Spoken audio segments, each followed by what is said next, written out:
सुरू झाली द्वारकाची शोध, समुद्रात उडी मारली पुरातत्व विभाग। 4000 वर्ष श्रीमंत शहर समुद्राच्या गाभाऱ्यात।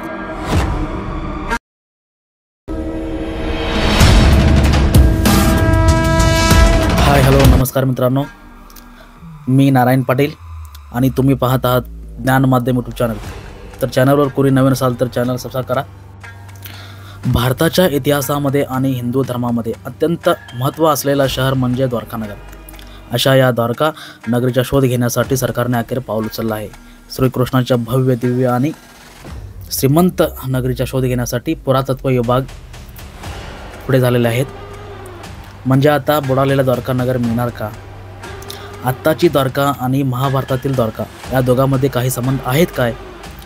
आणि जर का ही शहर मिळाला तर भारताच्या इतिहासामध्ये आणि धार्मिक क्षेत्रामध्ये कशा प्रकारे मैलाचा दगड ठरेल? चला तर मित्रांनो, या व्हिडिओच्या माध्यमातून संपूर्ण माहिती समजून घेऊया।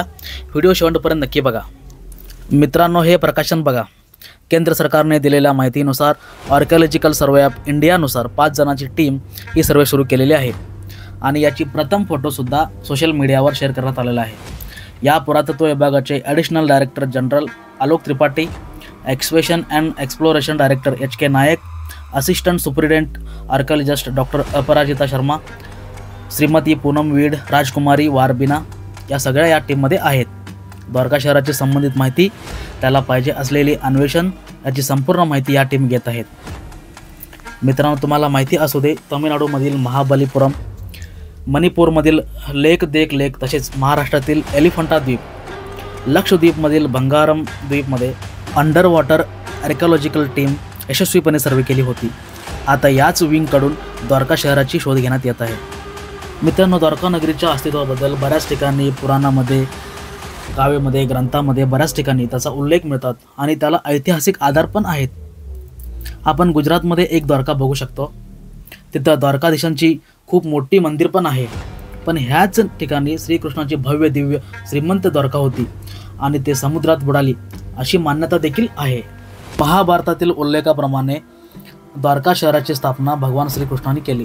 जरासंधाने कालवांच्या मदतीने मथुरेवर 17 वेळा आक्रमण करून यादवांचा पराभव केला। 18व्या वेळी जरासंध व कालवान मथुरेवर आक्रमण केल्यामुळे कृष्णाने विश्वकर्मा यांच्या मदतीने द्वारका शहराची निर्मिती केली। ही द्वारका म्हणजे जणू सोन्याची नौकाच होय। द्वारकेचे प्रवेशद्वार अद्भुत होते। जरासंधसारखे शत्रू द्वारकेत सहजासहजी प्रवेश करू नये अशी त्याची बनावट होती। आजच्या द्वारका शहरात श्रीकृष्णाचे मोठे पुरातन मंदिर आहेत। आदि शंकराचार्यांनी जी 4 पीठे स्थापन केली त्यापैकी एक पीठ द्वारका येथे आहे। त्याला कालिका मठ किंवा शारदा मठ असे म्हणतात। मूळ द्वारका ही बेटावर वसलेली होती व येथे बंदर होते। या बंदराच्या प्रगत अर्थव्यवस्थेमुळे आर्थिकदृष्ट्या पुढारलेलं शहर म्हणून ख्याती होती। गांधारीच्या शापामुळे कृष्ण जाणून होता की एक दिवशी यादवांचा कुलनाशाबरोबरच द्वारकेचेही नाश होईल। यादवांनी आपापसात लढून आपला कुलनाश करून घेतल्यानंतर द्वारका समुद्रात बुडाली अशी मान्यता आपल्याला मिळतात। आजही बेट द्वारका नावाचे एक वेगळे शहर आहे। ओक्का बंदरातून होडीने या द्वारका बोटावर जाता येते। श्रीकृष्ण यांचा जन्म मथुरा येथे झाला, पण त्याने द्वारकामध्ये राज्य केले। इथे त्याने संपूर्ण देशाची लगाम आपल्या हातात घेतली, पांडवांना समर्थन दिले, धर्म जिंकला, शिशुपाल आणि दुर्योधनसारख्या अधर्मी राजांचा नाश केला। त्यावेळी द्वारका ही राजधानी बनली। अनेक ठिकाणचे महान राजे या ठिकाणी भगवान कृष्णांकडून सल्ला घेण्यासाठी यायचे।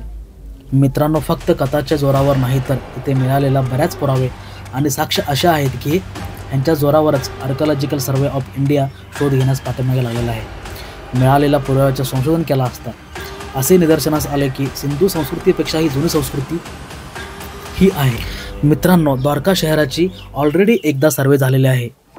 येथे द्वारका नगरी होती ह्याची खूप मोठी पुरावे मिळाले आहेत। असं आम्ही नाही तर युनेस्कोनेच सांगितलं आहे। United Nation Educational, Scientific and Cultural Organisation या संस्थेने मान्य केले आहेत। द्वारकेची शोध घेण्यास 1930 सालापासून सुरुवात झाली होती। हिरानंद शास्त्री नावाचा आर्किओलॉजिस्ट याने संशोधन केला होता, पण समुद्राच्या गाभाऱ्यात काय आहे हे समजून घेण्या इतपत त्यावेळची तंत्रज्ञान विकसित नसल्यामुळे त्यांचा हा प्रयत्न अयशस्वी झाला होता। पुढे 1963 मध्ये परत द्वारकेची शोध घेण्यास सुरुवात झाली।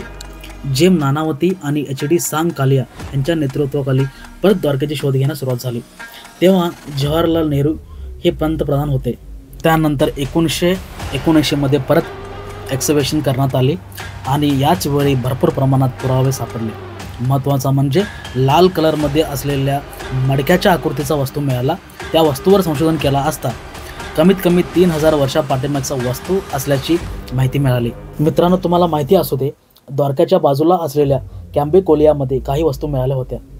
मडके, भिंतीचे अवशेष, माणसांची दातं मिळाल्या होत्या. या वस्तूंचं संशोधन केला असता या वस्तू तब्बल 9000 वर्षापाठीमागचे होते. म्हणजे जवळजवळ इजिप्त संस्कृतीच्याही पेक्षाही जुनी संस्कृती असावा असा अंदाज संशोधकांचा होता. याच कारणामुळे मित्रांनो द्वारका नगरीच्या शोध पथकांचा इंटरेस्ट खूप मोठ्या प्रमाणात वाढला होता. मित्रांनो, पुढे याच कारणामुळे 1983 ते 1990 दरम्यान खूप मोठ्या प्रमाणात संशोधन करण्यात आला. याच दरम्यान संशोधकांना काही आश्चर्यचकित करणारे पुरावे हाती लागले. त्या पुराव्यांचं संशोधन केला असता जवळजवळ 3 ते 5,500 वर्षापाठीमागची वस्तू असलेली माहिती मिळाली. तेव्हाच मित्रांनो संशोधकांना इथं श्रीकृष्ण द्वारका नगरी किंवा अन्य कुठली तरी नगरी असलेली ठाम माहिती मिळाली. इथं द्वारकेबद्दल संशय येण्याचं कारण म्हणजे D.D. कौशांबी सारखे इतिहासकारक म्हणतात द्वारका कधी बुडलीच नाही, ते अजूनही आहे. आताच्या अफगाणिस्तानामध्ये आहे. अफगाणिस्तानमधील दारवाज प्रदेश द्वारका अशी विभिन्न थेरी ते आपल्यासमोर ठेवतात. मित्रांनो, निश्चितच अफगाणिस्तान एकेकाळी अखंड भारताचा एक भागच. पण तुम्हाला माहिती असू दे, अफगाणिस्तान लँडलॉक कंट्री आहे. तिथं कुठल्याही पद्धतीचा समुद्र नाही आणि आताचा द्वारावाज श्रीकृष्ण द्वारका असे मान्य करण्यास कुठल्याही प्रकारचे पुरावे पण नाहीत.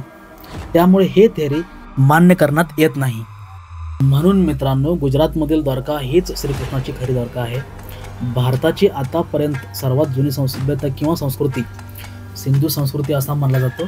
त्याहीपेक्षा जुनी संस्कृती सरस्वती संस्कृती असे म्हणतात, पण ते अजून शोध घेण्याचा भाग आहे.